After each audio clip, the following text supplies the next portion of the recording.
Hi, my name is Gibson, and I'm the creator of the Personal Development School.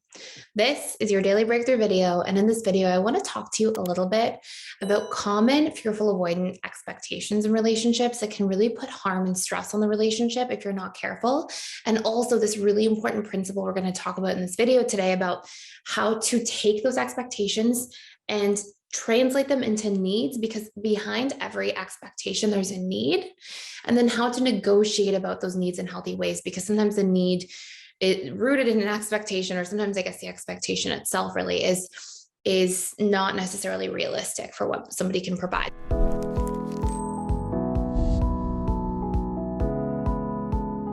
So the example, and the first one I'll tell you, is no lying ever in a relationship. So when that becomes an expectation I have of you, right? Let's pretend I'm in a relationship with you and that's the expectation I have. Well, then what takes place is the moment you lie, maybe you say you like something I'm wearing and you don't, or whatever it is. Even if it's just this like really innocent white lie because you're afraid of hurting my feelings, or, these very natural things that human beings do in relationships. The fearful avoidant gives that meaning, as does every other attachment style in relationship to their expectations. So when an AP, for example, believes, or expects that you should always be here to soothe me when I feel afraid, right? That's not realistic. We want a really supportive partner who really shows up, but sometimes that partner's doesn't have their phone on them, or, fell asleep too early, or, just different things. Or is going through something themselves, or whatever it might be. And so those expectations end up harming our relationship. So in this case, expectation number one for FAs is no lying ever. And that actually can create a lot of harm to relationships, simply because of the fact that people will, during the long extent of a relationship, often white lie sometimes. And what needs to happen is we need to take that, we need to communicate, and then negotiate. So if I were to catch you, my potential, my fake partner in this theoretical situation, lying, I would say, hey, I noticed a big incongruency there, and it feels like that might have been dishonest. And honesty is really important to me in relationships, because trust is probably one of the biggest things that I value. And so I would love for you to give me context and clarity. And I won't be angry at you if you told a white lie, but I would really appreciate if you can be open and honest with me. And I may continue to express consistently how important honesty is to me. Now, it doesn't mean be with somebody who lies all the time. That's not what I'm saying, right? Like if you were to see that happen consistently, that may just be a deal breaker, right? For somebody, especially an FA in a relationship. And that would be appropriate. But if it's a one-off, sometimes I'll see fearful avoidance literally in the history of working with many, many fearful avoidants. Sometimes I'll see the fearful avoidant catch somebody lying, and rather than discussing it, communicating it, and negotiating, saying like, look, I need you to be honest. I want context. I want transparency around that. And I want to understand why you were dishonest. Like, were you afraid of hurting my feelings? What's going on? Help me understand, so I'm not taking this so personally, and fearing that I can't trust you going forward.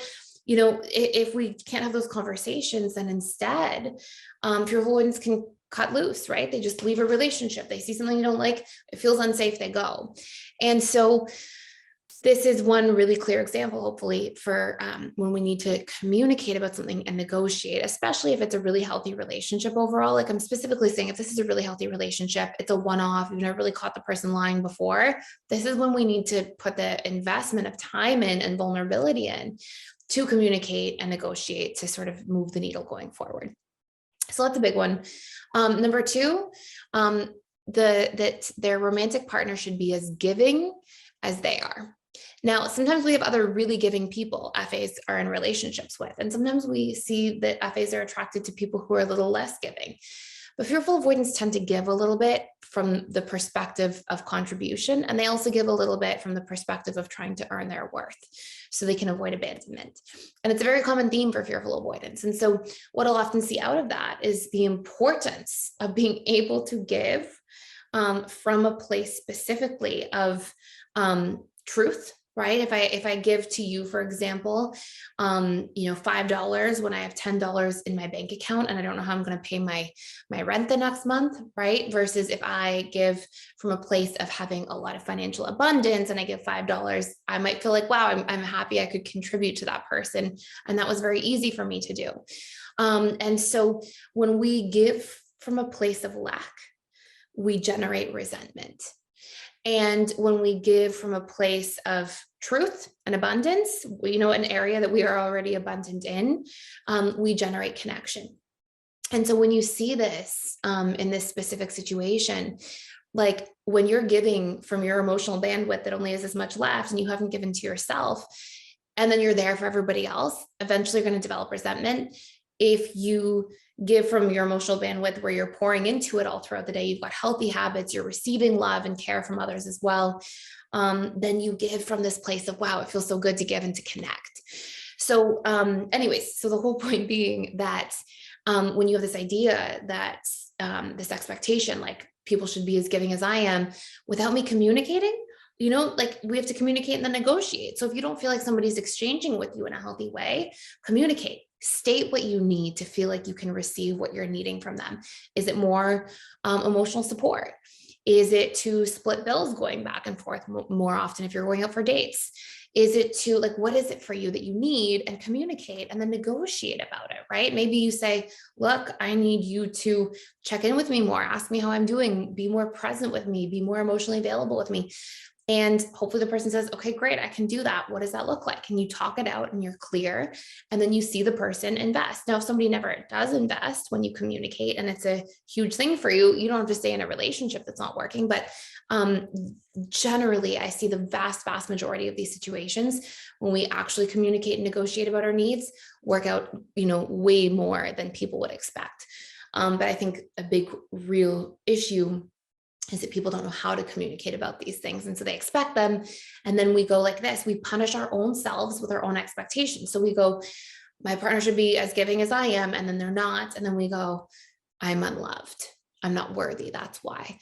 Nobody cares about me. Nobody's there for me. We storytell around it and we suffer accordingly. Next one is, I should always have my partner respect my need for independence. And it's interesting because FAs operate in polarity. So they really want deep connection, but they really want to maintain their independence. And that can be confusing for the vast majority of people. And so again, when somebody expects you to be there and then you're not, it may also partially be because you're conditioning them to think that you're always going to be there, because maybe historically you have been.